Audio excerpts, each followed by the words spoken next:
ਮਨੋਹਰ ਸ਼ੁਕਲਾ ਦਾ novel ਕੀ ਦਾ ਇਤਬਾਰ। ਅਜੀਬ ਚੱਕਰਵਿਊਹ ਵਿੱਚ ਉਲਝ ਗਈ ਸੀ ਕੋਮਲ। ਇਸ ਤੋਂ ਬਾਹਰ ਨਿਕਲਣ ਦਾ ਕੋਈ ਰਸਤਾ ਉਸਨੂੰ ਸੁੱਝ ਨਹੀਂ ਸੀ ਰਿਹਾ। ਆਖਿਰ ਚੁੱਪ ਬੈਠ ਗਈ ਸੀ ਉਹ। ਫਿਲਹਾਲ ਉਸਨੂੰ ਸੇਠ ਰਾਮ ਦਿਆਲ ਦਾ ਹੀ ਆਸਰਾ ਸੀ। ਉਹ ਇੱਕ ਤਰ੍ਹਾਂ ਨਾਲ ਉਸਦੇ ਗੌਡਫਾਦਰ ਬਣੇ ਹੋਏ ਸਨ। ਆਪਣੇ ਅੰਧਕਾਰਮਈ ਭਵਿੱਖ ਬਾਰੇ ਸੋਚਦੇ ਹੋਇਆਂ ਕੋਮਲ ਦੀ ਰਾਤ ਜ਼ਿਆਦਾਤਰ ਅੱਖਾਂ 'ਚ ਹੀ ਕੱਟ ਜਾਂਦੀ ਹੁੰਦੀ ਸੀ। ਪੂਰੀ ਰਾਤ ਉਹ ਸਲੀਕੇ ਨਾਲ ਸੌਂ ਨਹੀਂ ਸੀ ਸਕਦੀ। ਉਸ ਰਾਤ ਵੀ ਇਹੋ ਆਲਮ ਸੀ। ਰਾਤ ਦੇ 12 ਵੱਜ ਚੁੱਕੇ ਸਨ। ਕੋਮਲ ਦੀਆਂ ਅੱਖਾਂ ਵਿੱਚ ਨੀਂਦ ਦਾ ਨਾਮੋ ਨਿਸ਼ਾਨ ਨਹੀਂ ਸੀ। ਰਹਿ ਕੇ ਇਹੋ ਗੱਲ ਉਸਨੂੰ ਸਤਾਏ ਜਾ ਰਹੀ ਸੀ ਕਿ ਅੱਗੇ ਉਸਦਾ ਭਵਿੱਖ ਕਿਹੋ ਜਿਹਾ ਹੋਵੇਗਾ। ਉਸਦੇ ਗਰਭ ਵਿੱਚ ਪਲ ਰਹੀ ਪਰਮਜੀਤ ਦੀ ਨਿਸ਼ਾਨੀ ਦਾ ਕੀ ਬਣੇਗਾ। ਤਦੇ ਉਸਦੇ ਕਮਰੇ ਦੇ ਦਰਵਾਜ਼ੇ ਤੇ ਹਲਕੀ ਜਿਹੀ ਦਸਤਕ ਹੋਈ। ਇਸ ਵਕਤ ਕੌਣ ਹੋ ਸਕਦਾ ਹੈ? ਸ਼ਾਇਦ ਉਸਦੇ ਕਮਰੇ ਦੀ ਬੱਤੀ ਬਲਦੇ ਵੇਖ ਕੇ ਸੇਠ ਜੀ ਉਸਨੂੰ ਹੌਸਲਾ ਦੇਣ ਆਏ ਹੋਣ। ਐਸੀ ਗੱਲ ਮਨ ਵਿੱਚ ਆਉਣ ਤੇ ਕੋਮਲ ਨੇ ਉੱਠ ਕੇ ਦਰਵਾਜ਼ਾ ਖੋਲ੍ਹ ਦਿੱਤਾ। ਉੱਥੇ ਸੇਠ ਜੀ ਨਾ ਹੋ ਕੇ ਉਹਨਾਂ ਦਾ ਮੁੰਡਾ ਅਤੁਲ ਸੀ। ਉਸਨੇ ਅੰਦਰ ਵੜਦਿਆਂ ਹੀ ਦਰਵਾਜ਼ਾ ਬੰਦ ਕਰਦੇ ਹੋਏ ਕੁੰਡੀ ਲਾ ਲਈ। ਇਹ ਕੀ ਕਰ ਰਹੇ ਹੋ ਅਤੁਲ ਵੀਰ ਜੀ? ਤੁਸੀਂ ਹੋਸ਼ ਵਿੱਚ ਤਾਂ ਹੋ ਨਾ? ਕੋਮਲ ਘਬਰਾ ਕੇ ਕਹਿਣ ਲੱਗੀ। ਨਹੀਂ, ਮੈਂ ਹੋਸ਼ ਵਿੱਚ ਨਹੀਂ ਹਾਂ, ਅਤੁਲ ਨੇ ਉਸਦੇ ਵੱਲ ਵਧਦਿਆਂ ਕਿਹਾ। ਮੈਂ ਅੱਜ ਬਹੁਤ ਪੀ ਲਈ ਹੈ, ਪਰ ਬੋਤਲ ਵਾਲੀ ਸ਼ਰਾਬ ਨਹੀਂ, ਤੇਰੇ ਹੁਸਨ ਦੀ ਮਦਿਰਾ ਪੀ ਰੱਖੀ ਹੈ। ਅਤੁਲ ਵੀਰ, ਤੁਸੀਂ ਜਾਓ ਇੱਥੋਂ। ਨਾ ਜਾਵਾਂ ਤਾਂ? ਦੇਖੋ ਵੀਰ ਜੀ, ਤੁਸੀਂ ਸ਼ਰਾਬ ਪੀ ਰੱਖੀ ਹੈ। ਐਨੀ ਰਾਤ ਨੂੰ ਇਸ ਤਰ੍ਹਾਂ ਇੱਥੇ ਤੁਹਾਡਾ ਆਉਣਾ ਚੰਗੀ ਗੱਲ ਨਹੀਂ ਹੈ। ਸੁਣ ਮੇਰੀ ਜਾਨ, ਜਿਸ ਕੰਮ ਲਈ ਮੈਂ ਤੇਰੇ ਕੋਲ ਆਇਆ ਹਾਂ ਨਾ, ਉਹ ਰਾਤ ਦੇ ਹਨੇਰੇ 'ਚ ਹੀ ਕੀਤੇ ਜਾਂਦੇ ਹਨ। ਅੱਗੇ ਜ਼ਿਆਦਾ ਸਤੀ ਸਵਿਤਰੀ ਬਣਨ ਦਾ ਨਾਟਕ ਨਾ ਕਰ। ਜਿਵੇਂ ਮੈਂ ਕਹਿੰਦਾ ਹਾਂ ਚੁੱਪਚਾਪ ਕਰੀ ਜਾ। ਜ਼ਿੰਦਗੀ ਵਿੱਚ ਕਿਸੇ ਚੀਜ਼ ਦੀ ਕੋਈ ਕਮੀ ਨਹੀਂ ਆਉਣ ਦੇਵਾਂਗਾ ਤੈਨੂੰ। ਜਿਸ ਵਕਤ ਅਤੁਲ ਇੱਥੇ ਆਇਆ ਸੀ, ਕੋਮਲ ਬੈਠੀ ਸਟੀਲ ਦੇ ਗਲਾਸ ਵਿੱਚ ਪਾਣੀ ਪੀ ਰਹੀ ਸੀ। ਗਲਾਸ ਨੂੰ ਨੇੜੇ ਪਈ ਟੇਬਲ ਤੇ ਰੱਖਦੇ ਹੋਏ ਉਹ ਦਰਵਾਜ਼ਾ ਖੋਲ੍ਹਣ ਗਈ ਸੀ।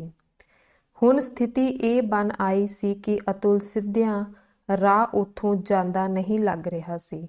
ਲਿਹਾਜ਼ਾ ਕੋਮਲ ਨੇ ਬਾਹਰ ਜਾਂਦੇ ਹੋ ਕੇ ਨਹੀਂ ਕਹਿੰਦੇ ਹੋਏ ਲਪਕ ਕੇ ਗਲਾਸ ਚੁੱਕ ਲਿਆ। ਫਿਰ ਗਲਾਸ ਦਾ ਵਾਰ ਉਸਦੇ ਸਿਰ ਤੇ ਕਰਨ ਦੀ ਕੋਸ਼ਿਸ਼ ਕਰਦਿਆਂ ਕਹਿਣ ਲੱਗੀ, ਮੈਂ ਤੇਰੀ ਜਾਨ ਲੈ ਲਵਾਂਗੀ। ਜਾਨ ਲੈਣਾ ਤਾਂ ਦੂਰ ਦੀ ਗੱਲ, ਉਸ ਤੋਂ ਗਲਾਸ ਦਾ ਪ੍ਰਹਾਰ ਵੀ ਢੰਗ ਤੋਂ ਨਾ ਹੋ ਸਕਿਆ ਸੀ। ਉਸਦੀ ਤਬੀਅਤ ਜਿਵੇਂ ਵਿਗੜਨ ਲੱਗੀ ਸੀ। ਹਲਕੇ ਚੱਕਰ ਆਉਣ ਲੱਗੇ ਸਨ ਉਸਨੂੰ। ਇਸ ਸੂਰਤ ਵਿੱਚ ਉਸ ਲਈ ਆਪਣੇ ਆਪ ਨੂੰ ਸੰਭਾਲ ਪਾਉਣਾ ਮੁਸ਼ਕਿਲ ਹੋ ਗਿਆ ਅਤੇ ਹੌਲੀ ਹੇਠਾਂ ਨੂੰ ਝੁਕਦੀ ਇੱਕ ਤਰ੍ਹਾਂ ਨਾਲ ਅਰਧ ਬੇਹੋਸ਼ੀ ਦੀ ਹਾਲਤ 'ਚ ਜ਼ਮੀਨ ਤੇ ਲੇਟ ਗਈ। ਅਤੁਲ ਵੀ ਹੇਠਾਂ ਝੁਕਿਆ ਅਤੇ ਕੋਮਲ ਦੀ ਐਸੀ ਸਥਿਤੀ ਦੀ ਪਰਵਾਹ ਕੀਤਿਆਂ ਬਗੈਰ ਉਸਨੇ ਆਪਣੇ ਮਨ ਦੀ ਕਰ ਲਈ। ਆਪਣੇ ਨਾਲ ਬੇਰਹਿਮੀ ਵਾਲਾ ਅਤਿਆਚਾਰ ਹੋਣ ਸੰਬੰਧੀ ਕੋਮਲ ਨੂੰ ਸਭ ਮਾਲੂਮ ਪੈ ਰਿਹਾ ਸੀ, ਪਰ ਵਿਰੋਧ ਕਰਨ ਦੀ ਤਾਕਤ ਉਸ ਵਿੱਚ ਨਾ ਬਚੀ ਸੀ। ਉਸਨੂੰ ਤਾਂ ਅਜਿਹਾ ਜਾਪਣ ਲੱਗਾ ਕਿ ਜਿਵੇਂ ਕੁਝ ਦੇਰ ਵਿੱਚ ਉਸਦਾ ਦਮ ਨਿਕਲ ਜਾਏਗਾ। ਅਤੁਲ ਦੇ ਉੱਥੋਂ ਰੁਖਸਤ ਹੁੰਦਿਆਂ ਹੀ ਉਹ ਪੂਰੀ ਤਰ੍ਹਾਂ ਬੇਹੋਸ਼ੀ 'ਚ ਚਲੀ ਗਈ। ਆਖਰ ਆਪਣੇ ਆਪ ਨੂੰ ਉਹ ਹੋਸ਼ ਵਿੱਚ ਆਈ ਸੀ। ਉਸ ਵਕਤ ਸਵੇਰ ਦੇ 9 ਵੱਜਣ ਨੂੰ ਸਨ। ਛੇਤੀ ਆਪਣੇ ਕੱਪੜੇ ਵਗੈਰਾ ਠੀਕ ਕਰਕੇ ਉਹ ਸੇਠ ਰਾਮ ਦਿਆਲ ਕੋਲ ਜਾ ਪਹੁੰਚੀ। ਉਹ ਆਪਣੀ ਫੈਕਟਰੀ ਜਾਣ ਲਈ ਤਿਆਰ ਹੋ ਰਹੇ ਸਨ। ਕੋਮਲ ਨੇ ਜਾਂਦਿਆਂ ਹੀ ਤਲਖ ਲਹਿਜੇ ਵਿੱਚ ਉਹਨਾਂ ਨੂੰ ਪੁੱਛਿਆ, ਅਤੁਲ ਕਿੱਥੇ ਹੈ? ਉਹ ਤਾਂ ਕਾਲਜ ਗਿਆ ਹੈ। ਕੋਈ ਕੰਮ ਸੀ ਉਸ ਨਾਲ? ਹੁਣ ਸੇਠ ਦੀ ਆਵਾਜ਼ ਵਿੱਚ ਵੀ ਬੇਰੁਖੀ ਸੀ। ਉਹਨਾਂ ਦੇ ਲਹਿਜੇ ਨੂੰ ਨਜ਼ਰ ਅੰਦਾਜ਼ ਕਰਕੇ ਕੋਮਲ ਨੇ ਅਤੁਲ ਦੀ ਰਾਤ ਵਾਲੀ ਕਰਤੂਤ ਦਾ ਉਹਨਾਂ ਸਾਹਮਣੇ ਪੂਰਾ ਕੱਚਾ ਚਿੱਠਾ ਖੋਲ੍ਹ ਦਿੱਤਾ। ਸੁਣਦੇ ਹੀ ਸੇਠ ਨੇ ਮੰਦ ਮੁਸਕਰਾਉਂਦੇ ਹੋਏ ਅੱਗੇ ਵੱਧ ਕੇ ਕੋਮਲ ਦਾ ਹੱਥ ਫੜ ਲਿਆ। ਫਿਰ ਪਿਆਰ ਨਾਲ ਕਹਿਣ ਲੱਗੇ, ਤਾਂ ਇਸ ਵਿੱਚ ਗਲਤ ਕੀ ਹੋ ਗਿਆ? ਐਸੀ ਮੌਜ ਮਸਤੀ ਲਈ ਹੀ ਤਾਂ ਤੂੰ ਪਰਮਜੀਤ ਨੂੰ ਫਸਾਉਂਦੇ ਹੋਏ ਆਪਣੀ ਸਕੀ ਭੈਣ ਨਾਲ ਧੋਖਾ ਕੀਤਾ ਸੀ। ਹੋਰ ਤਾਂ ਹੋਰ ਮੇਰਾ ਅਤੁਲ ਤਾਂ ਤੇਰੇ ਪਰਮਜੀਤ ਨਾਲੋਂ ਕਿਤੇ ਵੱਧ ਜਵਾਨ ਹੈ। ਐਸ਼ ਕਰ ਉਹਦੇ ਨਾਲ। ਇਹ ਸਭ ਸੁਣ ਕੇ ਕੋਮਲ ਦਾ ਦਿਲ ਧੱਕ ਨਾਲ ਬੈਠ ਗਿਆ। ਉਸਦੇ ਮੂੰਹ ਤੋਂ ਫਿਲਹਾਲ ਇੰਨਾ ਹੀ ਨਿਕਲ ਪਾਇਆ, ਇਹ ਤੁਸੀਂ ਕੀ ਆਖ ਰਹੇ ਹੋ ਅੰਕਲ? ਮੈਨੂੰ ਯਕੀਨ ਨਹੀਂ ਹੋ ਰਿਹਾ ਕਿ ਉੱਪਰੋਂ ਚੰਗਾ ਭਲਾ ਦਿਸਣ ਵਾਲਾ ਇਨਸਾਨ ਅੰਦਰੋਂ ਇਸ ਕਿਸਮ ਦਾ ਜਾਨਵਰ ਵੀ ਨਿਕਲ ਸਕਦਾ ਹੈ।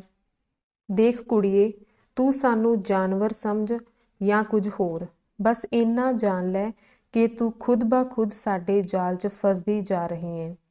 ਅੱਗੇ ਵੀ ਅਸੀਂ ਤੇਰਾ ਪੂਰਾ ਫਾਇਦਾ ਚੁੱਕਾਂਗੇ। ਜੇ ਇੱਥੋਂ ਭੱਜਣ ਦੀ ਕੋਸ਼ਿਸ਼ ਕੀਤੀ ਤਾਂ ਤੇਰੀ ਅਸਲੀਅਤ ਸਾਰਿਆਂ ਸਾਹਮਣੇ ਲਿਆ ਕੇ ਤੈਨੂੰ ਇਸ ਤਰ੍ਹਾਂ ਬਦਨਾਮ ਕਰ ਦਿੱਤਾ ਜਾਏਗਾ ਕਿ ਤੂੰ ਕਿਸੇ ਨੂੰ ਵੀ ਮੂੰਹ ਦਿਖਾਉਣ ਲਾਇਕ ਨਹੀਂ ਬਚੇਂਗੀ। ਫਿਰ ਉਹ ਕਹਾਵਤ ਨਹੀਂ ਸੁਣੀ, ਜੈਸੀ ਕਰਨੀ ਵੈਸੀ ਭਰਨੀ। ਓ ਮਾਈ ਗॉड! ਸੇਠ ਦੀਆਂ ਗੱਲਾਂ ਸੁਣ ਕੇ ਕੋਮਲ ਦੇ ਮੂੰਹ ਤੋਂ ਤੁਰੰਤ ਹੀ ਇਹ ਵਾਕ ਨਿਕਲੇ। ਤਾਂ ਸੇਠ ਵੀ ਠਹਾਕਾ ਮਾਰਦਾ ਹੋਇਆ ਕਹਿਣ ਲੱਗਾ, ਅਰੇ ਮਰੀ ਕਿਉਂ ਜਾ ਰਹੀ ਹੈ? ਭਰੀ ਜਵਾਨੀ ਨੂੰ ਕੈਸ਼ ਕਰ। ਤੇਰਾ ਜਿਸਮ ਇੱਕ ਅਜਿਹਾ ਬੈਂਕ ਹੈ ਜਿਸ ਤੋਂ ਜਿੰਨਾ ਚਾਹੇ ਪੈਸਾ ਵਸੂਲ ਕਰੀ ਜਾ। ਅਤੇ ਹਾਂ, ਇਹ ਜੋ ਪੇਟ 'ਚ ਬੱਚਾ ਲਈ ਘੁੰਮ ਰਹੀ ਹੈ ਨਾ, ਉਹ ਕਿਸੇ ਦੀ ਨਿਸ਼ਾਨੀ ਨਹੀਂ, ਸਗੋਂ ਸਭ ਤੋਂ ਵੱਡਾ ਕਲੰਕ ਹੈ ਤੇਰਾ।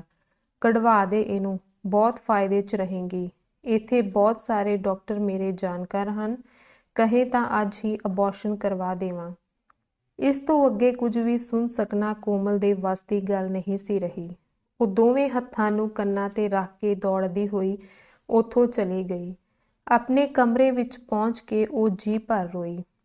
ਉਸ ਰੋਜ਼ ਉਸਨੂੰ ਕੋਈ ਪੁੱਛਣ ਨਾ ਆਇਆ, ਨਾ ਹੀ ਖਾਣਾ ਦੇਣ ਆਇਆ। ਉਸਨੇ ਵੀ ਕਿਸੇ ਨੂੰ ਸੱਦਣਾ ਉਚਿਤ ਨਹੀਂ ਸਮਝਿਆ। ਦਿਨ ਭਰ ਉਹ ਆਪਣੇ ਕਮਰੇ ਵਿੱਚ ਬੈਠੀ ਰੋਂਦੀ ਰਹੀ। ਅੰਨ ਦਾ ਇੱਕ ਦਾਣਾ ਵੀ ਉਸਦੇ ਅੰਦਰ ਨਾ ਗਿਆ। ਪਾਣੀ ਦੇ ਘੁੱਟ ਪੀ ਪੀ ਕੇ ਉਹ ਆਪਣੀ ਢਿੱਡ ਦੀ ਅਗਨ ਸ਼ਾਂਤ ਕਰਨ ਦਾ ਯਤਨ ਕਰ ਰਹੀ ਸੀ। ਅਗਲਾ ਅੰਕ। ਰਾਤ ਨੂੰ ਕੋਮਲ ਨੂੰ ਨੀਂਦ ਨਹੀਂ ਆ ਰਹੀ ਸੀ। ਬਿਸਤਰ 'ਤੇ ਲੇਟੇ ਹੋਏ ਉਹ ਕਰਵਟਾਂ ਬਦਲਦੀ ਰਹੀ ਸੀ। ਅੱਜ ਉਸਨੂੰ ਨੀਂਦ ਨਾ ਆ ਸਕਣ ਦੀ ਵਜ੍ਹਾ ਸੀ ਭੁੱਖ। ਕਰਵਾ ਚੌਥ ਦੇ ਵਰਤ ਤੋਂ ਵੀ ਕਿਤੇ ਜ਼ਿਆਦਾ ਮੁਸ਼ਕਿਲ ਹੋ ਰਿਹਾ ਸੀ ਉਸਦਾ ਅੱਜ ਵਾਲਾ ਦਿਨ। ਵਰਤ ਵਿੱਚ ਤਾਂ ਚੰਨ ਨੂੰ ਦੇਖ ਕੇ ਕੁਝ ਖਾਧਾ ਪੀਤਾ ਜਾ ਸਕਦਾ ਸੀ, ਪਰ ਇੱਥੇ ਤਾਂ ਅੱਧੀ ਰਾਤ ਹੋਣ ਨੂੰ ਆਈ ਸੀ। ਤਦੇ ਹੌਲੀ ਜਿਹੀ ਉਹਦੇ ਕਮਰੇ ਦਾ ਦਰਵਾਜ਼ਾ ਖੁੱਲ੍ਹਿਆ ਸੀ। ਉਸ ਰਾਤ ਕੋਮਲ ਸ਼ਾਇਦ ਕੁੰਡੀ ਲਾਉਣਾ ਭੁੱਲ ਗਈ ਸੀ। ਉਸਨੇ ਲਪਕ ਕੇ ਲਾਈਟ ਜਗਾਈ ਤਾਂ ਦੇਖਿਆ ਕਿ ਸਾਹਮਣੇ ਅਤੁਲ ਖੜਾ ਸੀ। ਉਸਦੇ ਹੱਥਾਂ ਵਿੱਚ ਕਈ ਪੈਕੇਟ ਸਨ। ਲਜ਼ੀਜ਼ ਖਾਣੇ ਦੀ ਮਹਿਕ ਪੂਰੇ ਕਮਰੇ ਵਿੱਚ ਫੈਲ ਗਈ ਸੀ। ਅਜਿਹੇ ਵਿੱਚ ਕੋਮਲ ਦੀ ਸਮਝ ਵਿੱਚ ਕੁਝ ਨਾ ਆਇਆ ਕਿ ਉਹ ਅਤੁਲ ਤੋਂ ਕੀ ਕਹੇ। ਉਸਦੀ ਸ਼ਿਕਾਇਤ ਲਗਾਉਣ ਲਈ ਕਿਸ ਕੋਲ ਜਾਵੇ। ਬਸ ਪ੍ਰਸ਼ਨ ਵਾਲੀਆਂ ਨਜ਼ਰਾਂ ਨਾਲ ਅਤੁਲ ਵੱਲ ਵੇਖਦੀ ਰਹੀ। ਅਤੁਲ ਨੇ ਹਜੇ ਤੱਕ ਇੱਕ ਵਾਰ ਵੀ ਉਸ ਨਾਲ ਅੱਖ ਨਹੀਂ ਮਿਲਾਈ ਸੀ। ਚੁੱਪਚਾਪ ਉਸਨੇ ਖਾਣਾ ਕੱਢ ਕੇ ਕੋਮਲ ਅੱਗੇ ਪਰੋਸ ਦਿੱਤਾ। ਕੋਮਲ ਇਹ ਖਾਣਾ ਨਹੀਂ ਖਾਣਾ ਚਾਹੁੰਦੀ ਸੀ, ਪਰ ਭੁੱਖ ਨਾਲ ਉਸਦੀਆਂ ਅੰਤੜੀਆਂ ਕੁਲਬੁਲਾ ਰਹੀਆਂ ਸਨ। ਕੁਝ ਦੇਰ ਮਨ ਹੀ ਮਨ ਸੋਚਦੀ ਰਹਿਣ ਪਿੱਛੋਂ ਕੋਮਲ ਆਖਰ ਆਪਣੀ ਭੁੱਖ 'ਤੇ ਕਾਬੂ ਨਹੀਂ ਰੱਖ ਸਕੀ ਅਤੇ ਉਸਨੇ ਪਹਿਲਾਂ ਤਾਂ ਹੌਲੀ-ਹੌਲੀ ਫਿਰ ਤੇਜ਼ ਰਫ਼ਤਾਰ ਨਾਲ ਖਾਣਾ ਸ਼ੁਰੂ ਕਰ ਦਿੱਤਾ। ਪਰਮਜੀਤ ਨਾਲ ਹੀ ਉਸਨੇ ਕਈ ਵਾਰ ਹੋਟਲ ਅਤੇ ਰੈਸਟੋਰੈਂਟ ਵਗੈਰਾ 'ਚ ਵਧੀਆ ਖਾਣਾ ਖਾਧਾ ਸੀ, ਪਰ ਇਸ ਕਦਰ ਲਜ਼ੀਜ਼ ਤੇ ਸੁਆਦਲਾ ਖਾਣਾ ਉਹ ਜ਼ਿੰਦਗੀ ਵਿੱਚ ਪਹਿਲੀ ਵਾਰ ਖਾ ਰਹੀ ਸੀ। ਉਸਨੇ ਢਿੱਡ ਭਰ ਕੇ ਖਾਣਾ ਖਾਧਾ ਤਾਂ ਅਤੁਲ ਨੇ ਲੱਜ਼ਤਦਾਰ ਫਲੂਦਾ ਆਈਸਕ੍ਰੀਮ ਵੀ ਉਸਨੂੰ ਪਲੇਟ ਵਿੱਚ ਪਾ ਕੇ ਆਪਣੇ ਹੱਥਾਂ ਨਾਲ ਖੁਆਈ। ਅਤੁਲ ਨੇ ਇਸ ਤਰ੍ਹਾਂ ਨਾਲ ਕੋਮਲ ਦੀ ਖਾਤੇਦਾਰੀ ਇੰਜ ਹੀ ਨਹੀਂ ਕੀਤੀ ਸੀ। ਇਸ ਤੋਂ ਬਾਅਦ ਉਸਨੇ ਆਪਣੀ ਵਾਸਨਾ ਦੀ ਪੂਰਤੀ ਵੀ ਉਸ ਨਾਲ ਕੀਤੀ। ਕੋਮਲ ਚਾਹ ਕੇ ਵੀ ਅੱਜ ਦੀ ਰਾਤ ਕਿਸੇ ਤਰ੍ਹਾਂ ਦਾ ਕੋਈ ਵਿਰੋਧ ਨਹੀਂ ਕਰ ਸਕੇ। ਇਸ ਤੋਂ ਬਾਅਦ ਇਹ ਹਰੇਕ ਰੋਜ਼ ਦਾ ਸਿਲਸਿਲਾ ਬਣ ਗਿਆ। ਦਿਨ ਭਰ ਉਸਨੂੰ ਤਰਸਾਇਆ ਜਾਂਦਾ। ਪਿਛਲੀ ਰਾਤ ਦੇ ਬਚ ਗਏ ਥੋੜ੍ਹੇ ਬਹੁਤ ਖਾਣੇ ਨਾਲ ਹੀ ਜਿਵੇਂ ਤਿਵੇਂ ਕੰਮ ਚਲਾਉਣਾ ਪੈਂਦਾ ਸੀ। ਮਗਰ ਅੱਧੀ ਰਾਤ ਨੂੰ ਅਤੁਲ ਲਜ਼ੀਜ਼ ਖਾਣਾ ਵਗੈਰਾ ਲਿਆ ਕੇ ਪਹਿਲਾਂ ਢਿੱਡ ਦੀ ਭੁੱਖ ਸ਼ਾਂਤ ਕਰਦਾ, ਫਿਰ ਉਸ ਨਾਲ ਆਪਣੇ ਜਿਸਮ ਦੀ ਭੁੱਖ ਸ਼ਾਂਤ ਕਰਿਆ ਕਰਦਾ ਸੀ। ਕੋਮਲ ਜਿਵੇਂ ਦਲਦਲ ਵਿੱਚ ਧੱਸਦੀ ਜਾ ਰਹੀ ਸੀ। ਆਪਣੇ ਬਚਾਅ ਦਾ ਉਸਨੂੰ ਕੋਈ ਉਪਾਅ ਨਹੀਂ ਸੁੱਝ ਰਿਹਾ ਸੀ। ਕਈ ਵਾਰ ਉਸਨੂੰ ਲੱਗਦਾ ਕਿ ਅਤੁਲ ਉਸ ਨਾਲ ਪਿਆਰ ਕਰਨ ਲੱਗ ਪਿਆ ਸੀ। ਅਜਿਹੇ ਵਿੱਚ ਹੀ ਉਸਨੂੰ ਜਾਪਦਾ ਕਿ ਸ਼ਾਇਦ ਕਿਤੇ ਅਤੁਲ ਉਸ ਨਾਲ ਵਿਆਹ ਕਰਵਾਉਂਦੇ ਹੋਏ ਉਸਦੇ ਹੋਣ ਵਾਲੇ ਬੱਚੇ ਨੂੰ ਵੀ ਆਪਣਾ ਸਮਝ ਲਵੇ। ਪਰ 7ਵੇਂ ਮਹੀਨੇ ਵਿੱਚ ਕੋਮਲ ਦਾ ਖੁਦ ਬ ਖੁਦ ਗਰਭਪਾਤ ਹੋ ਗਿਆ। ਅਧੂਰੀ ਬੱਚੀ ਸੀ ਉਹ। ਡਾਕਟਰਾਂ ਤੋਂ ਮਿਸਕੈਰੇਜ ਸ਼ਬਦ ਵੀ ਤਦ ਉਸਨੇ ਪਹਿਲੀ ਵਾਰ ਹੀ ਸੁਣਿਆ ਸੀ। ਇਸ ਦੇ ਬਾਅਦ ਕੁਝ ਵਕਤ ਤੱਕ ਉਸਦਾ ਪੂਰਾ ਧਿਆਨ ਰੱਖਦੇ ਹੋਏ ਉਸਨੂੰ ਇੱਕ ਤੋਂ ਵੱਧ ਕੇ ਇੱਕ ਖੁਰਾਕ ਵਰਤਕ ਟੌਨਿਕ ਦਿੱਤੇ ਜਾਂਦੇ ਰਹੇ। ਛੇਤੀ ਹੀ ਸਿਹਤਮੰਦ ਤਾਂ ਹੋਈ ਹੀ, ਉਸਦੇ ਪਹਿਲਾਂ ਨਾਲੋਂ ਵੀ ਗਜਬ ਦਾ ਨਿਖਾਰ ਆਉਣ ਲੱਗਾ। ਹੁਣ ਤਾਂ ਕੋਮਲ ਦੇ ਮਨ ਵਿੱਚ ਰਹਿ ਰਹਿ ਕੇ ਇਹੋ ਗੱਲ ਆ ਰਹੀ ਸੀ ਕਿ ਸੇਠ ਜੀ ਨਿਸ਼ਚਿਤ ਹੀ ਉਸਨੂੰ ਆਪਣੇ ਘਰ ਦੀ ਬਹੂ ਬਣਾਉਣਾ ਲੋਚਦੇ ਸਨ। ਅਤੁਲ ਉਹਨਾਂ ਦਾ ਇਕਲੌਤਾ ਪੁੱਤਰ ਸੀ, ਪਰ ਸੇਠ ਰਾਮ ਦਿਆਲ ਨੇ ਉਸਨੂੰ ਆਪਣੇ ਹੱਥਾਂ ਦੀ ਕਠਪੁਤਲੀ ਬਣਾ ਲਿਆ। ਆਪਣੇ ਵਪਾਰਕ ਲਾਭਾਂ ਲਈ ਉਹ ਉਸਦਾ ਪੂਰੀ ਤਰ੍ਹਾਂ ਇਸਤੇਮਾਲ ਕਰਨ ਲੱਗਾ, ਪਰ ਇਸ ਦੇ ਨਾਲ ਹੀ ਉਸਦੀਆਂ ਤਮਾਮ ਸੁੱਖ ਸੁਵਿਧਾਵਾਂ ਦਾ ਵੀ ਇਸ ਕਦਰ ਧਿਆਨ ਰੱਖਿਆ ਜਾਣ ਲੱਗਾ ਸੀ ਕਿ ਭੌਤਿਕ ਸੁੱਖ ਦੇ ਰੂਪ ਵਜੋਂ ਹੁਣ ਉਸਨੂੰ ਕੋਈ ਕਮੀ ਨਹੀਂ ਰਹੀ ਸੀ। ਆਪਣੇ ਘਰ ਵਿੱਚ ਨਾ ਰੱਖ ਕੇ ਉਸਨੂੰ ਹੁਣ ਸੇਠ ਰਾਮ ਦਿਆਲ ਨੇ ਇੱਕ ਖੂਬਸੂਰਤ ਫਲੈਟ ਲੈ ਕੇ ਦਿੱਤਾ ਸੀ। ਨਾਲ ਹੀ ਕੋਮਲ ਨੂੰ ਇੱਕ ਸੋਸ਼ਲ ਵਰਕਰ ਦਾ ਨਾਂ ਵੀ ਦੇ ਦਿੱਤਾ ਗਿਆ ਸੀ। ਇਸੇ ਦਰਮਿਆਨ ਅਤੁਲ ਦੀ ਵੀ ਇੱਕ ਬਹੁਤ ਵੱਡੇ ਘਰ ਵਿੱਚ ਸ਼ਾਦੀ ਹੋ ਗਈ ਸੀ, ਜਿੱਥੋਂ ਟਰੱਕ ਭਰ ਭਰ ਕੇ ਉਸਨੂੰ ਦਹੇਜ ਵੀ ਮਿਲਿਆ ਸੀ। ਕੋਮਲ ਨਾਲ ਤਾਂ ਉਸਨੇ ਪਹਿਲਾਂ ਹੀ ਕਿਨਾਰਾ ਕਰ ਲਿਆ ਸੀ। ਇਸ ਸ਼ਾਦੀ ਤੋਂ ਉਹ ਬਹੁਤ ਖੁਸ਼ ਸੀ, ਤਾਂ ਸੇਠ ਰਾਮ ਦਿਆਲ ਉਸ ਤੋਂ ਵੀ ਵੱਧ ਪ੍ਰਫੁੱਲਤ ਸੀ। ਫਿਰ ਵੀ ਉਹ ਜ਼ਿਆਦਾ ਤੋਂ ਜ਼ਿਆਦਾ ਪੈਸਾ ਕਮਾਉਣ ਦੀ ਧੁਨ ਵਿੱਚ ਹੀ ਲੀਨ ਰਹਿੰਦਾ ਸੀ। ਕੋਮਲ ਕੋਈ ਬੱਚੀ ਤਾਂ ਸੀ ਨਹੀਂ, ਉਹ ਸਾਰਾ ਕੁਝ ਇੱਕਦਮ ਚੰਗੇ ਤੋਂ ਸਮਝ ਰਹੀ ਸੀ, ਪਰ ਹੁਣ ਉਸ ਵਿੱਚ ਵਿਰੋਧ ਕਰਨ ਦੀ ਹਿੰਮਤ ਨਹੀਂ ਬਚੀ ਸੀ। ਉਸਨੇ ਇਹ ਸਭ ਨੂੰ ਕਿਸਮਤ ਦਾ ਖੇਡ ਮੰਨਦੇ ਹੋਏ ਤਸਲੀਮ ਕਰ ਲਿਆ ਸੀ। ਫਿਰ ਉਸਦੀ ਜ਼ਿੰਦਗੀ ਨੇ ਉਸਨੂੰ ਲਿਆ ਕੇ ਵੀ ਤਾਂ ਇੱਕ ਅਜਿਹੇ ਮੋੜ ਤੇ ਖੜਾ ਕਰ ਦਿੱਤਾ ਸੀ, ਜਿੱਥੋਂ ਕਿ ਕੋਈ ਦੂਜਾ ਰਸਤਾ ਉਸਨੂੰ ਨਜ਼ਰੀ ਨਹੀਂ ਪੈ ਰਿਹਾ ਸੀ। ਹਾਂ, ਜੇਕਰ ਉਹ ਹਾਲਾਤ ਤੋਂ ਪਰੇਸ਼ਾਨ ਹੋ ਕੇ ਸ਼ੁਰੂ ਵਿੱਚ ਹੀ ਕਿਤੇ ਖੁਦਕੁਸ਼ੀ ਕਰ ਲੈਂਦੀ ਤਾਂ ਇਸ ਸਭ ਤੋਂ ਉਸਨੂੰ ਨਿਜਾਤ ਮਿਲ ਗਈ ਹੁੰਦੀ, ਪਰ ਐਸਾ ਕਦਮ ਚੁੱਕਣ ਦਾ ਜਿਗਰਾ ਉਸ ਕੋਲ ਨਹੀਂ ਸੀ। ਹੁੰਦਾ ਤਾਂ ਪਹਿਲਾਂ ਹੀ ਆਪਣੀ ਕਹਾਣੀ ਖਤਮ ਕਰ ਚੁੱਕੀ ਹੁੰਦੀ। ਹੁਣ ਤਾਂ ਸੇਠ ਰਾਮ ਦਿਆਲ ਦੇ ਇਸ਼ਾਰਿਆਂ ਤੇ ਨੱਚਣਾ ਹੀ ਉਸਦਾ ਨਸੀਬ ਸੀ। ਇਸ ਨੂੰ ਉਹਨੇ ਪੂਰੀ ਤਰ੍ਹਾਂ ਸਵੀਕਾਰ ਵੀ ਕਰ ਲਿਆ ਸੀ। ਇੰਨਾ ਹੀ ਨਹੀਂ, ਇਸ ਖੇਡ ਦੇ ਗੁਰ ਸਮਝਦੇ ਹੋਏ ਉਹ ਆਪਣੇ ਕੋਲ ਮੋਟੀ ਰਕਮ ਵੀ ਜਮ੍ਹਾਂ ਕਰਨ ਲੱਗੀ ਸੀ। ਇੱਕ ਰੋਜ਼ ਸੇਠ ਨੇ ਉਸਨੂੰ ਇੱਕ ਫਾਈਲ ਦੇ ਕੇ ਆਖਿਆ, ਦੇਖ ਕੋਮਲ, ਇਹ ਫਾਈਲ ਲੈ ਕੇ ਤੈਨੂੰ ਇੱਕ ਬੰਦੇ ਕੋਲ ਜਾਣਾ ਹੈ। ਉਹ ਬਹੁਤ ਵੱਡਾ ਸਰਕਾਰੀ ਅਫਸਰ ਹੈ ਅਤੇ ਇਹ ਫਾਈਲ ਹੈ ਕਿਸ ਕੰਮ ਲਈ? ਉਹ ਤਾਂ ਹੁਣ ਤੇਰੇ ਤੋਂ ਕੀ ਛੁਪਿਆ ਹੈ, ਸਾਰਾ ਪਤਾ ਹੀ ਹੁੰਦਾ ਹੈ ਤੈਨੂੰ। ਫਿਰ ਵੀ ਇੱਕ ਸਰਕਾਰੀ ਕੰਮ ਦਾ ਠੇਕਾ ਲੈਣਾ ਹੈ, ਹੋਰ ਕੀ। ਕਿੰਨੇ ਫਾਇਦੇ ਦਾ ਸੌਦਾ ਹੈ? ਕੋਈ ਜ਼ਿਆਦਾ ਨਹੀਂ, ਬਸ 5-7 ਲੱਖ ਦਾ। ਦੇਖ, ਮੇਰੀ ਗੱਲ ਧਿਆਨ ਨਾਲ ਸੁਣਿਆ ਕਰ। ਜਿਸ ਅਫਸਰ ਨੇ ਇਸ ਫਾਈਲ ਨੂੰ ਪਾਸ ਕਰਨਾ ਹੈ ਉਹ ਹੈ ਰੰਗੀਨ ਮਿਜ਼ਾਜ। ਤੂੰ ਉਸਦੀ ਇੱਕ ਰਾਤ ਰੰਗੀਨ ਕਰਦੇ ਹੋਏ ਫਾਈਲ ਤੇ ਦਸਤਖਤ ਕਰਵਾ ਲਿਆ, ਬਸ ਨਹੀਂ ਸੇਠ ਜੀ, ਰਾਤ ਰੰਗੀਨ ਕਰਵਾਉਣ ਦੇ ਵਾਅਦੇ ਨਾਲ ਤੁਸੀਂ ਉਸਨੂੰ ਨਗਦੀ ਵੀ ਤਾਂ ਦਿੱਤੀ ਹੋਵੇਗੀ। ਉਹ ਕਿੰਨੀ ਕੁ ਹੈ? ਲੱਖ ਰੁਪਈਆ ਦਿੱਤਾ ਹੈ ਯਾਰ। ਫਿਰ 50,000 ਤੈਨੂੰ ਵੀ ਤਾਂ ਦੇਵਾਂਗਾ। ਦੇਖੋ ਸੇਠ ਜੀ, ਉਸਨੂੰ ਲੱਖ ਦਿਓ ਜਾਂ 2 ਲੱਖ, ਪਰ ਮੈਂ ਇਸ ਵਾਰ 1 ਲੱਖ ਤੋਂ ਘੱਟ ਨਹੀਂ ਲੈਣ ਵਾਲੀ। ਕੰਮ ਤੁਹਾਡਾ ਗਰੰਟੀ ਨਾਲ ਹੋ ਜਾਏਗਾ। ਲੱਖ ਤਾਂ ਬਹੁਤ ਜ਼ਿਆਦਾ ਹੈ ਕੋਮਲ। ਉਹ ਵੇਲਾ ਵੀ ਸੀ ਜਦੋਂ ਤੁਸੀਂ ਮੇਰੇ ਹਮਦਰਦ ਅੰਕਲ ਬਣ ਕੇ ਮੁਫਤ ਵਿੱਚ ਹੀ ਮੇਰੇ ਤੋਂ ਕੰਮ ਕਰਵਾਉਂਦੇ ਰਹੇ। ਸੋਚ ਲਓ, ਕੰਮ ਤਦੇ ਹੋਏਗਾ ਜਦੋਂ ਤੁਸੀਂ ਲੱਖ ਰੁਪਏ ਮੇਰੇ ਹੱਥ ਤੇ ਧਰੋਗੇ। ਸੇਠ ਨੇ ਕੁਝ ਦੇਰ ਸੋਚਣ ਦੀ ਮੁੰਦਰਾ ਬਣਾਈ, ਫਿਰ ਕਿਹਾ, ਠੀਕ ਹੈ, 50 ਹਜੇ ਦੇ ਰਿਹਾ ਹਾਂ। 50,000 ਕੰਮ ਹੋਣ ਤੇ ਮਿਲ ਜਾਣਗੇ। ਠੀਕ ਹੈ ਸੇਠ, ਲਿਆਓ 50,000, ਕੋਮਲ ਨੇ ਕਿਹਾ ਅਤੇ ਸੇਠ ਨੇ ਨਾਲ ਲਿਆਂਦੇ ਰੁਪਏ ਕੱਢ ਕੇ ਕੋਮਲ ਦੇ ਹੱਥ ਤੇ ਧਰ ਦਿੱਤੇ। ਹਾਂ ਸੇਠ ਜੀ, ਨੋਟ ਪਕੜ ਕੇ ਇੱਕ ਪਾਸੇ ਰੱਖਦੇ ਹੋਏ ਕੋਮਲ ਨੇ ਕਿਹਾ, ਹੁਣ ਤੁਸੀਂ ਮੈਨੂੰ ਜ਼ਿਆਦਾ ਕੋਮਲ ਨਾ ਆਖਿਆ ਕਰੋ। ਤੁਸੀਂ ਹੀ ਤਾਂ ਮੈਨੂੰ ਨਵਾਂ ਨਾਂ ਦੇ ਰੱਖਿਆ ਹੈ ਨਾ, ਮਿੱਠੀ। ਉਹ ਹਾਂ, ਮਿੱਠੀ। ਹੁਣ ਤੋਂ ਤੇਰਾ ਨਾਂ ਮਿੱਠੀ ਹੈ। ਮੈਂ ਹੀ ਤੈਨੂੰ ਇਹ ਨਵਾਂ ਨਾਂ ਦਿੱਤਾ ਸੀ ਅਤੇ ਮੈਂ ਖੁਦ ਹੀ ਭੁੱਲ ਜਾਂਦਾ ਹਾਂ। ਹੁਣ ਕਦੇ ਨਹੀਂ ਭੁੱਲਾਂਗਾ ਮੇਰੀ ਮਿੱਠੀ, ਸੇਠ ਰਾਮ ਦਿਆਲ ਹੱਸਦੇ ਹੋਏ ਕਹਿਣ ਲੱਗੇ। ਅਗਲਾ ਅੰਕ। ਉਹ ਇੱਕ ਕਾਫੀ ਵੱਡਾ ਸਰਕਾਰੀ ਬੰਗਲਾ ਸੀ। ਸੇਠ ਰਾਮ ਦਿਆਲ ਦੀ ਗੱਡੀ ਵਿੱਚ ਉਸਦੇ ਇੱਕ ਖਾਸ ਡਰਾਈਵਰ ਨਾਲ ਕੋਮਲ ਇੱਥੇ ਪਹੁੰਚੀ ਸੀ। ਸ਼ਾਮੀ ਦੇ 7 ਵਜੇ ਦਾ ਵਕਤ ਸੀ। ਇਸ ਵੇਲੇ ਕਾਰ 'ਚੋਂ ਉਤਰ ਕੇ ਉਸਨੇ ਦਰਬਾਨ ਕੋਲ ਆ ਕੇ ਪੁੱਛਿਆ, ਸਾਹਿਬ ਘਰ 'ਚ ਹਨ ਨਾ? ਨਹੀਂ ਮੈਡਮ, ਉਹ ਤਾਂ ਹਜੇ ਤੱਕ ਦਫ਼ਤਰ ਤੋਂ ਪਹੁੰਚੇ ਹੀ ਨਹੀਂ, ਦਰਬਾਨ ਨੇ ਦੱਸਿਆ। ਕਿੰਨੇ ਵਜੇ ਤੱਕ ਆ ਜਾਂਦੇ ਹਨ ਉਹ ਘਰੇ? ਇਸ ਟਾਈਮ ਤੱਕ ਤਾਂ ਤਕਰੀਬਨ ਰੋਜ਼ਾਨਾ ਹੀ ਪਹੁੰਚ ਜਾਂਦੇ ਹਨ, ਕਦੇ ਕਦਾਈ ਹੀ ਦੇਰ ਨਾਲ ਪਰਤਦੇ ਹਨ। ਹਜੇ ਦਰਬਾਨ ਅਤੇ ਕੋਮਲ ਦਰਮਿਆਨ ਗੱਲਬਾਤ ਜਾਰੀ ਹੀ ਸੀ ਕਿ ਅੰਦਰੋਂ ਨੌਕਰ ਜਿਹਾ ਲੱਗਣ ਵਾਲਾ ਬੰਦਾ ਹੱਸਦਾ ਨੱਸਦਾ ਹੋਇਆ ਉੱਥੇ ਪਹੁੰਚਿਆ। ਆਉਂਦਿਆਂ ਹੀ ਉਹ ਦਰਬਾਨ ਨਾਲ ਕਹਿਣ ਲੱਗਾ, ਸੁਣੋ ਰਾਮਦੀਨ, ਹਾਲੇ ਹੁਣੇ ਸਾਹਿਬ ਦਾ ਫੋਨ ਆਇਆ ਹੈ। ਮੇਰੇ ਲਈ ਕੀ ਹੁਕਮ ਕੀਤਾ ਹੈ ਸਾਹਿਬ ਨੇ? ਦਰਬਾਨ ਨੇ ਇੱਕਦਮ ਸਾਵਧਾਨ ਦੀ ਮੁਦਰਾ 'ਚ ਖੜੇ ਹੁੰਦਿਆਂ ਹੋਇਆ ਪੁੱਛਿਆ।